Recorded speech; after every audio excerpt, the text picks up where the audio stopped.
Korea dan Korea Selatan sebelumnya merupakan satu negara, namun terpisah ketika dimulainya Perang Dingin dan berlanjut ke Perang Korea pada 1950.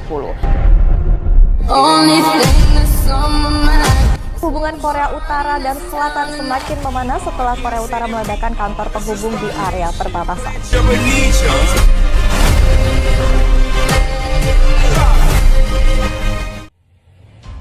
Perang Korea memiliki dampak yang besar bagi semenanjung Korea dan dunia. Secara politik, perang ini memperkuat perbedaan ideologi dan sistem antara komunisme dan kapitalisme, serta memicu perang dingin antara Amerika Serikat dan Uni Soviet. Secara ekonomi, perang ini menghancurkan infrastruktur dan sumber daya di semenanjung Korea, serta meningkatkan pengeluaran militer bagi kedua negara. Kemudian secara sosial, perang ini menimbulkan korban jiwa yang sangat banyak, baik dari kalangan tentara maupun warga sipil, serta memisahkan keluarga-keluarga yang tinggal di kedua wilayah tersebut.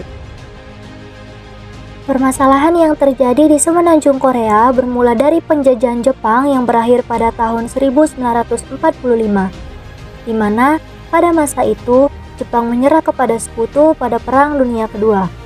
Saat itu, Amerika Serikat dan Uni Soviet sebagai dua negara pemenang membagi pengaruh atas semenanjung Korea dengan garis batas paralel ke-38. Wilayah utara didukung oleh Uni Soviet dengan ideologi komunis, sedangkan wilayah selatan didukung oleh Amerika Serikat dengan ideologi demokratis.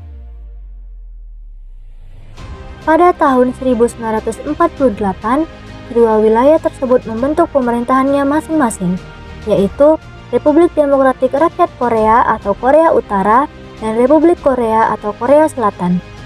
Kemudian, pada tahun 1950, Korea Utara menyerang Korea Selatan dengan tujuan menyatukan kembali semenanjung Korea di bawah komunisme. Perang Korea pun meletus dengan campur tangan dari Amerika Serikat, PBB, dan juga Cina. Perang ini berlangsung selama 3 tahun, hingga pada tahun 1953, kedua belah pihak menandatangani gencatan senjata tanpa perjanjian damai resmi. Dan sejak saat itu pula, hubungan antara Korea Utara dan Korea Selatan tetap tegang dan penuh konflik. Dalam menanggapi konflik yang terjadi di semenanjung Korea, Indonesia telah menunjukkan minat yang besar terhadap konflik antara Korea Utara dan Korea Selatan dan memposisikan diri sebagai mediator potensial bagi perdamaian di wilayah tersebut. Sebagai negara anggota Perserikatan Bangsa-Bangsa atau PBB dan anggota Gerakan Non-Blok, Indonesia telah aktif dalam mengambil berbagai posisi dan tanggapan terhadap isu-isu yang berkaitan dengan Korea melalui dialog, diplomasi, dan dukungan terhadap upaya-upaya internasional untuk mengurangi ketegangan serta memajukan perdamaian di wilayah tersebut. Indonesia yang memiliki hubungan baik dengan kedua negara tersebut telah memfasilitasi dialog antara kedua pihak dan mendorong upaya-upaya diplomasi yang dapat mengurangi ketegangan di wilayah tersebut. Melalui partisipasinya dalam forum-forum regional seperti ASEAN Regional Forum atau ARF, Indonesia juga aktif dalam membahas isu-isu keamanan di Asia Timur, termasuk permasalahan di semenanjung Korea. Hal ini juga didukung oleh hubungan historis dan diplomatik yang dimiliki Indonesia dengan kedua Korea, serta komitmennya untuk mendorong perdamaian melalui dialog dan diplomasi.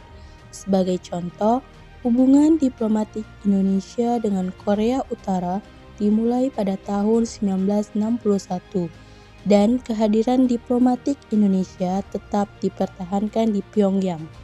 Selain itu, Indonesia memiliki sejumlah besar pekerja di Korea Selatan yang menunjukkan eratnya hubungan ekonomi antara kedua negara.